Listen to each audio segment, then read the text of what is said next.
한복판에 있는 것 같습니다. 7월 마지막 주죠. 참 덥습니다. 사무실은 새벽에도 이제 위에가 이제 2층이 옥상이다 보니까 열이 쫙 받으면 새벽에도 문 열고 들어가면 한 33도, 34도 이렇게 온도가 차여지는 것 같습니다. 그런 한복판 더위 속에서도 오늘 하나님의 임재를 사모하고 나오신 여러분을 주님의 이름으로 축복합니다. 할렐루야. 6월달 저희는 복음으로 산다는 게 도대체 무엇인가 이런 주제를 가지고 말씀을 좀 나누었습니다.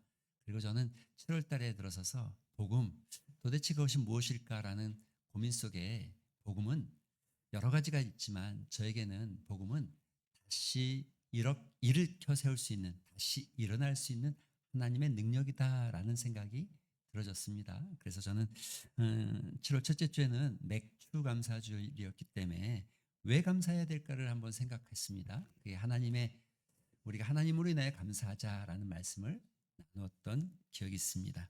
7월 둘째 주에는 주님이 돌보고 계십니다. 지금 폭풍과 환란 가운데 있는 것 같지만 그러나 여러분 그 한가운데 나 혼자 있는 것이 아니고 주님이 함께 계셨다는 것, 전능하신 하나님이 함께 계신다는 것을 나누었습니다.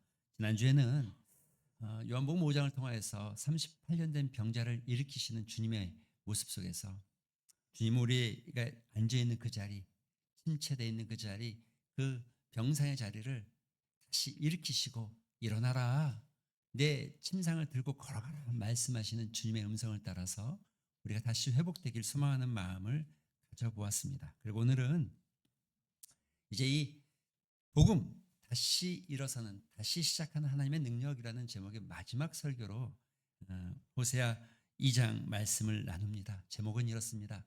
아골 골짜기 소망의 문. 하나님은 악의 골짜기를 소망의 문으로 바꾸신다는 거죠. 그 능력, 그 은혜를 살펴보기를 소망합니다. 그러기 전에 여러분에게 이런 질문해 보고 싶습니다. 사랑하는 성도 여러분, 여러분의 삶에는 광야라고 생각하는 곳이 있습니까?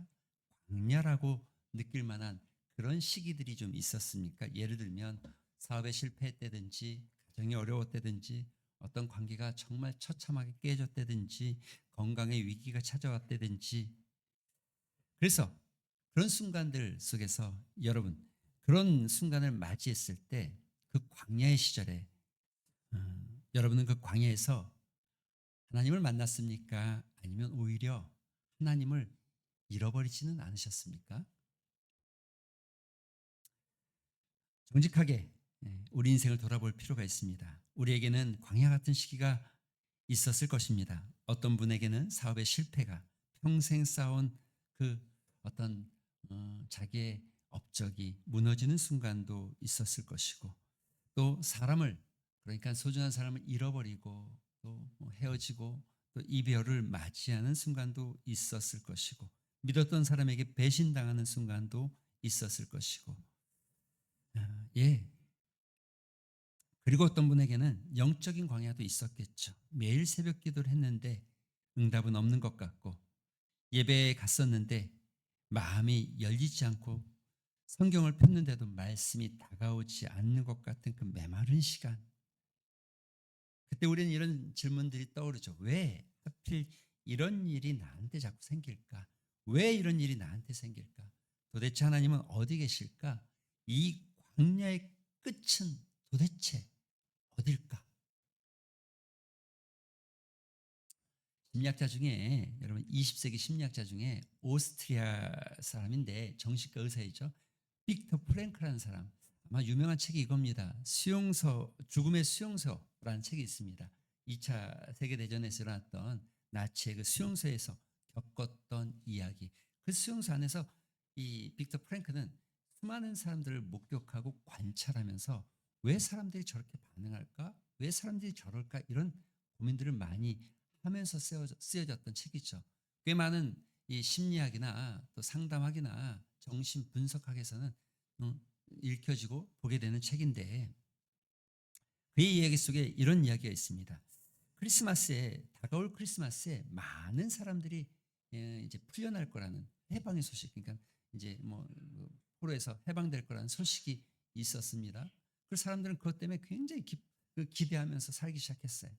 그런데 정작 크리스마스가 됐는데 한 사람도 풀려나지 않았어요. 그런데 놀라운 건 이겁니다. 크리스마스에서 새해까지 단 일주일 사이에 이상하게 많은 사람들이 시들시들 병들고 죽어가고 많은 사람들이 죽었다는 거예요. 왜 그러지? 왜 그러지? 프랭클 말하죠. 사람들이 가지고 있던 어떤 기대감이 무너지고 실망이 찾아오면 견디기 힘든 어떤 내적 갈등과 그것이 몸의 질병으로도 드러나고 죽음을 맞이하게 된다. 그런데 뜻밖의 사람들도 좀 있었어요. 오히려 그 가운데서 그 사람들을 위로하는 사람들이 있었어요. 그 크리스마스에 놓일 거라는, 해방될 거라는 포로에서 풀려날 거라는 그 기대감에 실망하고 있는 그 사람들을 위로하고, 심지어 자기가 먹어야 될 빵 조각이 요만큼뿐이 안 되는데 그 빵 조각을 나누어서 그 사람에게 주는 사람이 있었어요.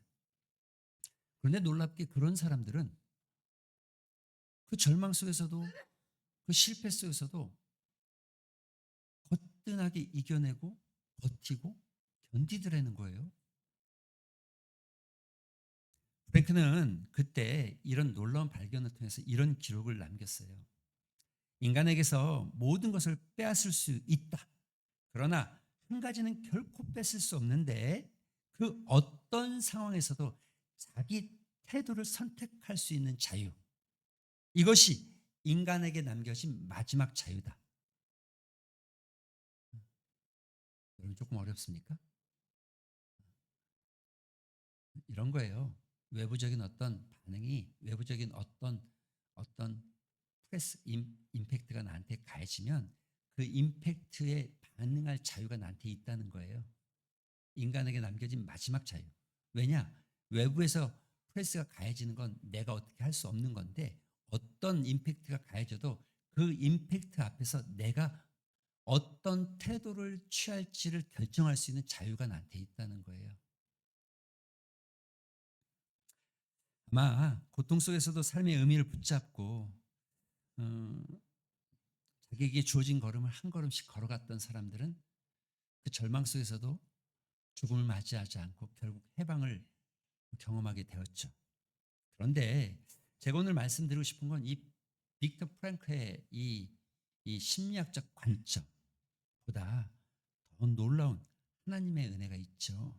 여러분, 본문은 이렇게 말합니다. 호세 2장 14, 15절은 그보다 훨씬 놀라운 이야기를 말하는 거죠. 인간이 광야에서 무언가를 발견하는 것이 있는데 그 무언가는 무엇이냐?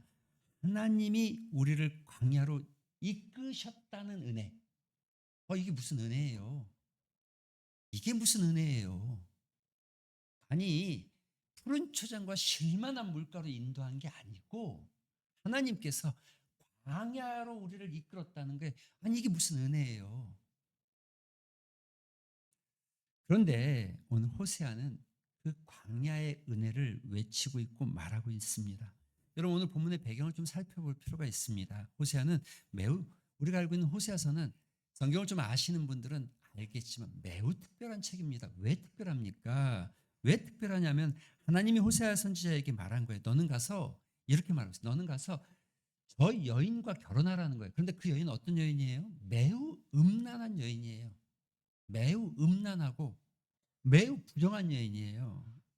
그럼에도 불구하고 호세아가 그 여인을 아내로 맞이했습니다. 호세아는 순종해서 고멜, 그 여인을 아내로 맞이하고 결혼했습니다. 그런데 얼마 지나지 않아서 그 아내 고멜은 호세아를 떠나 호세아를 배반하고 다른 남자에게 가버렸어요. 이것이 무엇을 의미하는지 아십니까? 이건 여러분 단순히 그냥 한 남자와 한 여자의 결혼 이야기가 아니고 하나님과 이스라엘이라는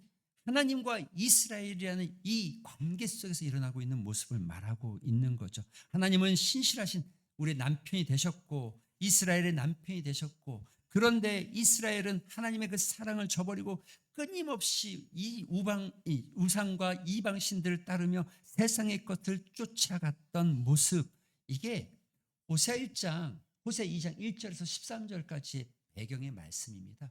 바로 그 이야기가 1절에서부터 13절까지 이어지면서 이야기하고 있는 것입니다. 그런데 여러분 이런 상황이라면 어떤 반응을 해야 합니까? 내가 하나님이라면, 내가 남편 호세아라면 어떤 반응을 보여야 합니까? 그럼 정상적인 반응은 이런 거 아니겠어요? 아니 이런 정말 못돼 처먹은 것이 있나? 내가 이 사람이랑 더 이상 살 수 없겠다. 이제 됐다. 나는 너를 버리겠다. 너는 날 배반했고 내가 너를 반드시 심판하겠다. 하나님이라면 내가 너를 반드시 심판하고 내가 너를 반드시 저주하겠다. 이렇게 반응해야 되겠죠. 그게 보통의 모습이죠. 그런데 오늘 본문은 이렇게 시작하잖아요. 그러므로 그러니까 이렇게 돼야 된다. 인과응보적인 게 아니라 여러분 이 본문에 그러므로 그리고 14절은 이렇게 외치고 있죠. 보라, 내가 그를 타일러서 거친 들로 데리고 가서 말로 위로하고. 그러므로 접속사 놀라운 말이죠. 앞에 심판의 이야기 다음에 나오는 그러므로 이것이 아니라 심판하겠다가 아니라 그러므로 내가 너를 타일러서 거친 들로 가겠다. 배반한 아내를 두고 하나님이 이렇게 말씀하시는 겁니다. 하나님, 내가 그를 광야로 데려가서 다시 그의 마음에 말하겠다. 다시 그를 일으키겠다. 하나님, 우리 배반조차도 광야로 이끄시는 사랑의 응답으로 말하고 있는 겁니다. 그래서 여러분, 광야는 심판의 자리가 아니라 회복의 자리입니다. 그래서 여러분, 우리는 이 광야의 삶에서 단지 우리의 삶의 어떤 태도만이 아니라 그곳에서 하나님의 은혜를 경험하는 자리입니다. 여러분 오늘 본문에 이렇게 말합니다. 거친 들로 가서 말로 위로하겠다. 그러므로 거친 들 말로 위로하겠다. 그 앞에 그를 타일러서. 여러분 이 말 굉장히 참 신묘한 말입니다. 히브리 말로 메타페하라는 단어는 여러분 이게 그냥 훈계하고 야단친다는 그런 의미가 절대 아닙니다. 절대 아닙니다. 이 단어의 의미는 이런 표현입니다. 설득하고 부드럽게 말하고 심지어 이 단어의 깊은 속에는 매혹적이고 마치 유혹하듯이 그러니까 이 단어가 사용되는 이 성경의 곳곳에는 마치 연인이 서로 사랑을 속삭이듯 자기의 마음을 나누듯 그렇게 말할 때 사용되는 단어가 메타테헤라는 단어입니다. 타일러서. 사랑하는 성도 여러분, 하나님 우리를 광야로 이끌어 가시는 건 광야에서 너 거친 광야에서 한번 거칠게 살아봐라. 너 이 떼약볕에 이 지금 광야는 이 우리가 갖고 있는 이 온도보다 더 뜨겁지 않겠습니까? 그런데 이 뜨거운 광야에서 너 떼약볕에 한번 뭐 속된 말로 죽어봐라 이런 의미가 아니라 그곳에서 너를 타이르겠다는 거예요. 거친 들 광야. 그런데 한 가지 질문이 거친 들 이게 광야를 말하는 거거든요. 광야. 왜 하나님 광야로 우리를 이끌어 가셔서 그곳에서 하필이면 그곳에서 우리에게 말씀하실까? 사랑하는 성도 여러분, 도시도 아니고 시장 바닥도 아니고 잔치자리도 아니고 광야. 왜 광야였을까? 여러분 이스라엘의 역사를 살펴보면 들여다보면 왜 광야인지가 보여집니다. 광야는 이스라엘 사람들이 특별한 자리입니다. 애굽에서 나온 지 40년 동안 걸었던 그 광야. 그것은 배고픔의 자리이기도 했지만 동시에 하나님을 만난 자리이고 이스라엘 백성들에게는 마치 신혼 땅 같은 신혼집 같은 곳. 하나님께서 만나를 매일 주시던 곳. 낮에는 구름 기둥으로 밤에는 불 기둥으로 함께 하시고 시내 산에서 그 음성을 들려주시고 광야에서는 하나님이 늘 함께 계셨던 곳. 그래서 여러분 예레미야 2장 2절에서는 예레미야는 그 광야를 이렇게 표현합니다. 너는 가서 예루살렘의 귀에 외칠지니라. 여호와께서 이와 같이 말씀하시기를 내가 너를 위하여 내 청년의 때의 인애와 내 결혼 때의 사랑 곧 씨 뿌리지 못한 땅 그 광야에서 나를 따랐음을 기억하노라. 그 광야, 그 첫 시간, 신혼 시절 같은 이야기를 말하는 거죠. 예레미야는 그런 얘기하는 이스라엘의 신혼 같은 시대에 씨 뿌리지 못한 땅 그 광야에서 나를 따랐던 그 시절을, 광야는 이스라엘 백성에게 하나님 앞에서 하나님을 경험한 첫 사랑의 자리, 신혼의 자리, 은혜의 자리가 아니겠습니까? 그런데 시간이 지나면서 이스라엘 백성들은 그 광야를 잊었습니다. 가나안의 풍족함 가운데 하나님은 없어졌고 다른 신들 섬기기 시작했고 세상의 것들의 마음을 빼앗기기 시작했습니다.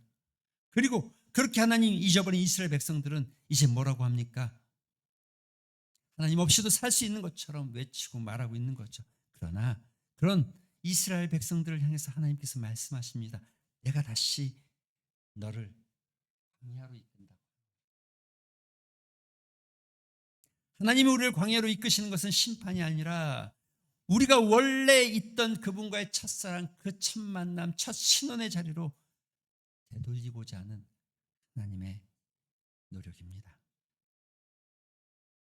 또 하나, 이 광야는 놀라운 은혜가 있어요. 이 광야에만 있는 놀라운 은혜가 있어요.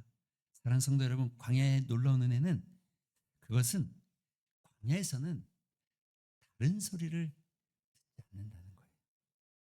사랑하는 성도 여러분, 도시의 온갖 소리가 얼마나 많습니까? 음악 소리, 장사 소리, 또 수많은 소리들이 들려옵니다. 자동차 엔진, 사람들의 대화 소리, TV 소리, 또 핸드폰에서는 끊임없이 알림을 울리는 알림 소리들이, 또 광고 소리들이, 온갖 넘쳐나는 수많은 소리들. 그런데 여러분, 그 광야는 오직 바람 소리와 그리고 우리가 숨쉬는 숨소리 외에는 들리지 않습니다. 하나님의 음성을 들을 수 있는 아주 복된 자리. 여러분, 살다가 하나님의 음성이 잘 안 들리신다 싶은 생각이 들면, 그래서 좀 우리 골방에 들어가는 연습 있잖아요. 골방에 들어가는 시간들. 골방에 좀 들어가는 연습이 필요합니다. 좀 다른 것들을 좀 닫아놓고 골방에 들어가서 하나님의 음성만을 듣기를 소망하는 마음.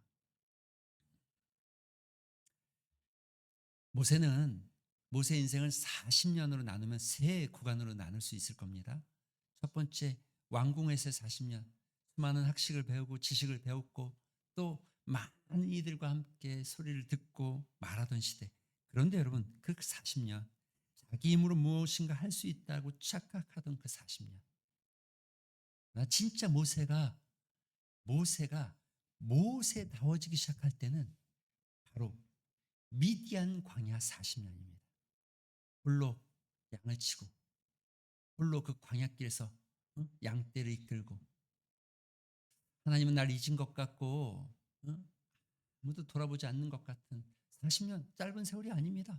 내가 이대로 늙어 죽나 보다, 내 인생이 이대로 끝날 것 같은, 정말 무기력한 것 같은 느낌이 드는 그 40년. 그런데 바로 그 세미한, 그 아주 거친 들 가운데 세미한 하나님의 음성이 들려오기 시작하고 떨기나무 가운데서 하나님께서 모세를 부르시는 거죠. 그때 모세가 이런 고백을 합니다. 출애굽기 3장에 보면 모세가 그의 장인 미디안 제사장 이드로의 양떼를 치더니 그때를 광야 서쪽으로 인도하여 하나님의 산 호렙에 이름에 여호와의 사자가 떨기나무 가운데로부터 나오는 불꽃 안에서 그에게 말씀하셨다. 나타나셨다. 미디안, 애굽의 거대한 왕궁 화려한 가운데 하나님의 음성이 들려진 게 아니라 떨기나무. 여러분, 떨기나무 보시면 이 광야에 가보시면 알겠지만 이 나무가 아주 뼈대만 상한 나무가 이렇게 있어요. 떨기나무 가운데. 사랑하는 성도 여러분, 광야는 모세에게도 그렇고 우리에게도 그렇고, 광야는 하나님께서 우리를 초청하는 은혜로운 자리가 아닐까, 복된 자리가 아닐까. 그저 하나님만 의지하고 하나님을 사람으로 살겠다는 다시 고백을 이렇게 세우는 광야. 너 시험을 당해 죄 짓지 말고 너 용기를 다해 곧 물리치라. 너 시험을 이겨 새 힘을 얻고 주 예수를 믿어 늘 승리하라. 우리 구주의 힘과 그의 위로를 빌라. 주님 내 편에 서서 항상 도우시리. 할렐루야. 사랑하는 성도 여러분, 지금 광야를 지나고 계신 분이 계십니까? 내 인생의 광야 같아서 고달프고 힘들고 이게 언제 끝날까 두렵습니까? 나는 실패한 인생 같고 깨어진 관계 때문에 힘들고 잃어버린 건강 때문에 힘들고 영적으로 메말라 있는 것 같은 광야 같은 시간. 그러나 여러분, 그 광야가 하나님의 은혜의 초청임을 기억하시기를 바랍니다. 그리고 도시의 시끄러운 모든 소리들을 좀 끊어내고 정말 하나님께서 우리 한 영혼 한 영혼에게 하시는 그 진솔한 음성이 들려지는 은혜가 있기를 소망합니다. 여러분, 오늘 본문에 이렇게 말합니다. 거기서 바로 거기 광야에서 비로소 그의 포도원을 그에게 주고 아골 골짜기로 소망의 문을 삼아 주리니. 할렐루야죠. 아골 골짜기로 소망의 문을 삼겠다. 여러분, 악의 골짜기가 뭡니까? 애가 아니고 아골 골짜기가 뭡니까? 여러분 기억하십니까? 이스라엘은 이 가나안을 정복할 때 여호수아 7장에 보면 사건이 있습니다. 여리고성이라는 어마어마한 성을 이스라엘 백성들은 무기 하나 활 하나 쏘지 않고 하나님의 말씀에 순종하여서 그 여리고성을 무너뜨립니다. 그리고 그 기세가 아주 정말 기세가 오를 대로 오른 상태로 아이성이라는 여리고성에 비하면 정말 10분의 1도 안 되고 뭐 20분의 1도 안 되는 작은 아이성을 향해서 전진합니다. 그런데 이게 웬일입니까? 아이성에서 여러분 대패를 당하고 36명은 죽고 또 정말 비굴하기 짝이 없이 도망자가 되었어요. 여호수아가 하나님 앞에 엎드렸을 때 하나님께서 그에게 들려주신 것은 무엇이었습니까? 아간이라는 한 사람이 있었습니다. 아간이라는 그 사람이 하나님께서 여리고성에서 모든 것을 진멸하라고 말씀하셨는데 그때 아간이 다 진멸하지 않았어요. 그리고 고급 외투 한 벌과 은과 금덩이를 가졌어요. 그리고 몰래 숨겨두었습니다. 그런데 그것이 결국 들통나고 그 이유 때문에 패배의 쓴맛을 보게 되어진 것이죠. 그래서 하나님께서 그를 죽이라고 합니다. 그래서 이스라엘 백성들은 여호수아와 함께 아간과 그의 온 가족을 돌로 쳐 죽이고 그 시체를 태우고 그 골짜기의 이름이 아골입니다. 그 자리가 아골입니다. 여호수아 7장 26절에 보면 이런 말씀이 있습니다. 그 위에 돌무더기를 크게 쌓았더니 오늘까지 있더라. 여호와께서 그의 맹렬한 진노를 그치니 그러므로 그곳 이름을 오늘까지 아골 골짜기라 부르더라. 아골, 히브리 말로 고통, 재앙, 괴로움이란 뜻입니다. 아골, 그래서 고통의 골짜기, 재앙의 골짜기, 괴로움의 골짜기, 이스라엘 역사에서 가장 부끄럽고 가장 아프고 가장 기억하고 싶지 않은 실패의 쓴맛을 본 아골 골짜기. 그런데 놀라운 반전이죠. 사랑하는 성도 여러분, 오늘 본문 여러분이 읽은 15절에는 그 아골 골짜기로 소망의 문을 삼아 주겠다는 거예요. 아골 골짜기가 소망의 문이 되겠다는 거예요. 여러분, 이 반전이 얼마나 놀랍습니까? 이스라엘 역사에서 가장 큰 실패의 자리, 그 자리를 하나님은 무엇으로 만드시겠다고요? 소망의 문으로 만들겠다는 겁니다. 재앙의 골짜기가 소망의 문이 된다는 겁니다. 고통의 자리가 은혜의 자리로 바뀐다는 거죠. 하나님은 우리 인생의 가장 부끄러운 자리, 가장 쓴뿌리 같은 자리, 가장 아픈 자리를 오히려 그 부끄러움을 바꾸어서 소망이 되게 하시겠다는 거예요. 여러분, 심리학자 중에 미국의 리차드 테데스라는 분과 또 함께 연구했던 로렌스 카론이라는 분이 있습니다. 이 두 분이 쓴 이야기는 간단합니다. 사람들이 어떤 큰 일을 겪고 나면 스트레스, 이걸 우리 뭐라 그럽니까? 이걸 우리 뭐라 그럽니까? PTSD, 외상후 스트레스 장애, 이걸 속된 말로 트라우마 이렇게 말하죠. 그런데 이분들이 연구하기 시작했어요. 사람들이 그런 큰 어려움을 경험한 다음에 어떤 변화가 생겨날까? 그 사람의 인생을 추적해 가기 시작했어요. 여러 샘플들을 수없이 많이 추적했어요. 그런데 놀라운 게 발견됐어요. 물론 많은 사람들이 그 트라우마에 빠져 있는 사람들도 있었어요. 그 트라우마가 자기 인생을 부여잡고 살아가는 사람들이 있었어요. 그런데 상당히 놀라운 건 상당히 많은 사람들이 그 트라우마 이전보다 오히려 더 성숙하고 더 깊이 있고 더 감사할 줄 아는 사람들의 모습을 보게 됐다는 거예요. 그래서 여러분 이게 포스트 트라우마틱 그라우라고 해서 외상후 성장이라는 이 발표를 한 거예요.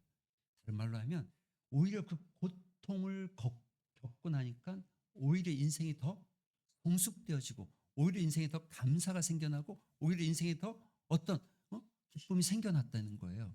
감사할 줄 알게 됐다는 거예요. 근데 이 말이 참 맞는 게 여러분 우리가 아이들 키우다 보면 여러분 좀 힘든 걸 안 겪어본 아이들은 여러분 작은 거에도 불평하고 원망하고 하지만 힘든 걸 겪어본 아이들은 이제 작은 거에도 오히려 감사할 줄 아는 걸 배워가는 게 맞잖아요. 그렇죠? 아, 그거구나라는 제가 이걸 보면서 그거였구나라는 생각이 들어지더라고요. 그 연구에 따르면 이렇게 말합니다. 그런 어려움을 겪고 나는 사람들의 모습을 살펴보면 첫째, 삶에 대한 감사가 굉장히 깊답니다. 또 두 번째, 인간관계가 더 따뜻해지고 포근해진답니다. 세 번째, 언제나 새로운 가능성을 열어놓는데요. 이렇게 닫혀 있지 않고 새로운 가능성을 열어놓는답니다. 네 번째, 자기 안에서 새로운 강인함을 늘 발견하고 그리고 어떤 문제 앞에서도 안 돼, 어려워, 못해가 아니라 할 수 있다, 넘어갈 수 있다는 어떤 강인함이 존재했다는 거예요. 그리고 다섯 번째, 영적으로도 굉장히 깊어지는 모습을 보게 되었다는 거죠. 사랑하는 성도 여러분, 심리학이 관찰한 이 현상이 이미 성경은 오래전에 하나님께서 말씀하신 선포입니다. 여러분, 악의 골짜기가 소망의 문이 되는 거, 성체의 자리가 성장의 자리가 되어지는 거, 이게 심리학은 발견한 것이고 그 일을 가능하게 하시는 분이 하나님의 손길입니다. 여러분 오늘 여러분 찬송 부른 이 찬송은 존 누턴 나 같은 죄인 살. 근데 여러분 이 찬양은 존 뉴턴이 원래 그 기독교 가정이었죠. 굉장히 기독교 독실한 가정이었는데 어머니를 먼저 잃고 아버지를 따라서 무역을 하다가 그만 당시에 가장 돈이 되는 노예를 그러니까 아프리카에서 노예를 잡아다가 아메리카 대륙에다 파는 노예 무역 선장이었어요. 한 번은 무역길에 오르는데 태풍 가운데 도저히 배가 잡히지 않고 배가 출렁이는데 이대로 끝나겠구나. 이대로 더 이상은 방법이 없겠구나라고 생각할 때 유탄이 하나님 앞에 부르짖었다며 주여 우리를 버리지 마소서. 우리를 구원해 주소서. 선장이 아무것도 할 수 없어서 그저 하늘을 보고 외치기 시작했답니다. 그런데 정말 뜻밖의 살아난 거예요. 그 배가. 그리고 나서 그 뉴턴이 인생이 바뀌어지기 시작합니다. 그 노예 선장이었던 사람이 목사가 되어지고 사람을 전도하는 사람이 되어지고 그리고 그때 자기의 그 시간들을 돌아보고 살펴보면서 되었던 찬양시가 바로 나 같은 죄인. 사실은 우리나라 말로는 나 같은 죄인이지만 여러분 영어로 뭐로 되어 있습니까? 영어로 뭐로 되어 있죠? Amazing Grace. 놀라운 은혜. 놀라운 은혜 이렇게 되어 있어요.